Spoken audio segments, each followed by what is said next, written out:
Hi guys, thanks for tuning in today. Today I wanted to do a review of the 5.7 by 28 millimeter Ethan Belgium 5.7. I know that's a mouthful, but this is the Polymer Mark II. And with that, let's get started. I have a lot of videos, I've done a lot of videos, I've owned probably 6 of these 5.7s. I bought another one, so I'm going to do another review. Basically, they make a few 5.7s, but right now we're only going to talk about 2, and then we're going to narrow it down to 1, which is this one. The first one was the 5.7, which is a USG. The USG model, basically that stood for United States Government, did not have cocking serrations here. It was plain. It was just rounded. It looked okay. All the complements here, these controls, the takedown, the safety, the magazine release, the slide release, were gray. The trigger was a little different, and also the magazine, I'm going to pull this out real quick because I have to pull it out to show you, right here did not have that little pyramid there. See that? It's like a pyramid in there. Didn't have that. Those are the big difference. Also, the enhancement on the sight right here, this has a better rear sight. It was kind of weak here. This is pretty nice and hard. They did also offer combat sights with them, which the new Mark IIs, they do not for whatever reason. Belgium did decide not to do it. I don't know why. So let's go ahead and show you the gun is empty, and we'll continue on. Okay. Lock it back, and you can see daylight in there, right through here, see? There's no bullets in it. 5.7 is a polymer gun, okay? All this part here is all polymer, with internally, underneath this slide, it's steel, okay? Chrome lined barrel, with a rail. And this rail will allow you to put lights on, lasers, bayonets, whatever you want. The front is a standard blade, white dot. In the rear is your adjustable windage, elevation, and everything. And it is a 2 dot. So it gives you this kind of sight picture right there if you sight that up. It does have a indicator that indicates when there is a round in the chamber. This little BB pops up, so if you have gloves on or in the dark you can feel it, you'll know it's loaded, which is kind of nice. This here is your safety, ambidextrous, great at finger reach. You can reach it with your finger nice and easy. Here's the slide release, and here is your magazine release. There's a lot of serrations here, make it really aggressive. There's even one in the front here. Has a extra wide trigger guard for your finger if you're wearing gloves. And it is a really nice gun. Also on it comes stock with 3 20-round magazines. Here's the witness holes. It does have witness holes at 5, 10, 15, and 20, which is nice. You can buy extended magazines for this, which will add a piece of magazine casing about that much that will add an extra 10, so you can get 30. They have the adapters, and they have the actual ProMag makes one. I don't have it here because I sold those, and I'll be picking up a few more of those. Let's go ahead and show you the takedown of the gun. Takedown of the gun is relatively simple. It's not a hard job to do here. Basically, all you do is take it, and it's sort of like a Glock. You pull it back about that much. This button, you push this way, and you hold it. And then you let go of that, and your slide will separate from the frame. This is kind of a view of both of them. Okay, let's get you a close-up of this.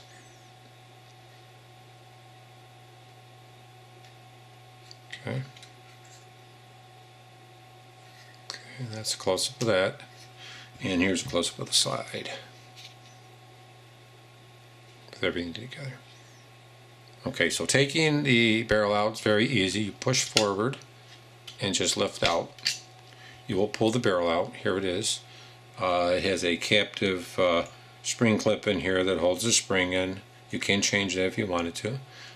Here is your barrel. Now you can polish this. This is a newer one, so I haven't polished it, but eventually I will be polishing it. You can see the big difference here also on the side between the USG and the Mark II. This is one piece. It's all one piece. The other ones are a two-piece. I think they're welded two-piece or whatever. So that's nice for the manufacturing process. I like the front cocking serrations also. It makes it look really nice. The only problem is you can't get any other sights than the ones that are on this. Now there is some aftermarket ones, or fiber optic ones they have. Okay, put it back pretty much the same. Put it in, push it forward. You can buy threaded barrels for these guns. Jarvis makes one, and putting it back in. Make sure this is all the way back, because you'll see that little thing how it locks it. And line it up just like this. And just really lightly go back. Just together. Now of course it won't fire because you have to have the magazine in there. And the way the magazine disconnect works, I'll take it apart again and show you. Okay, there is a, I'm going to try to get this, let me get a pen here. There is this, see this brown spring? Well, this brown spring, and I'm going to try to do it with this. Okay, see how this is? This brown spring? Okay. There is a nub here. This little nub here, as this goes in, this pushes up on that little spring. I don't think you can see it, but it pushes up. When it pushes up, it goes ahead and allows the for you to fire. See, when it goes down, no, you can't. So, but that is how that works. Now let's put it back together again. It's very easy. You just lay it. I think it's easier to put the slide on this than a Glock. Now they do make a lot of ammunitions. I happen to have the SS 195 LF lead-free. Now these lead-free bullets, they also make the 197. This is the 197 SS 197 SR sporting round by Hornady, and these are the you'll see a difference. These are the LFs. Okay, see the difference? This is a 27 grain bullet right here. These are really light. I believe the Hornadys are 40. The better of the two rounds are the 195s. They're a little more expensive also. It's just a better bullet, and it's gonna be more effective and more powerful than this one here. This is more like a plinking bullet, the SR 197. Now the best bullets you could get probably would be, for stock bullets, would be your SS 198s.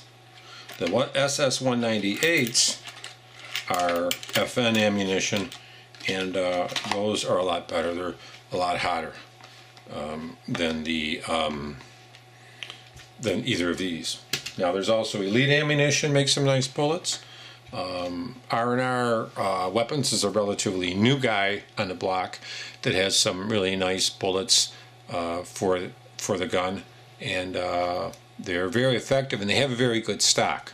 Elite Ammunition is a good company, but usually they are pretty low on stock always, and I have gotten some that you know, the bullets actually were loose when it got shipped to me, and that, but I mean that can happen with anybody. But I kind of like the crimping on the R&R. But either company is fine. I haven't heard many people having problems with either of them. But R&R's got some really nice looking bullets. But I wanted to bring this up, and this is the 5.7 by 28 millimeter. And really, guys, with all the shit going on in the economy, with all this you know, stuff going on, and you know, politics, I don't know how everything is going to happen, but probably if you could pick up one of these guns, I would. You know, I would pick one up, or even two, put it away. You don't even have to fire it, because believe me, eventually you'll get your money out of it. You could sell it for what you got. I've really seen, I mean, there's a bunch of them on Gun Broker. You could probably get them for $1,200 and stuff, but on a lot of the online sites like Florida Gun Trader or Armslist or gunlistings.org and stuff like that, you can't find these. And if you do, people want $1,400 for them. So these are well worth the price. If you could find one, I would trade another gun for it. I want to get another one, and I have a 1911. I'm going to probably trade and get another one. And I'd like to get another black one, a Mark II, just like this. So I have two, and about 1,000 rounds. And if you have that and 1,000 rounds or something, I think you'd be set for any kind of scenario, because these are just awesome guns. Anybody can shoot them. They're lightweight, and like I say, they do even have armor-piercing bullets, but you be careful your state, because some states, if you own this gun in armor piercing, it's illegal.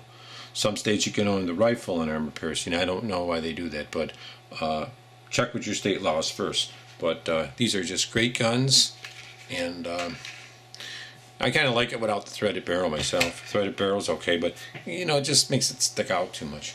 But thanks a lot, guys, and I hope you have a great day. And that is the FN 57 from Belgium, and this is the Mark II 5.7 28mm, and everybody have a blessed day.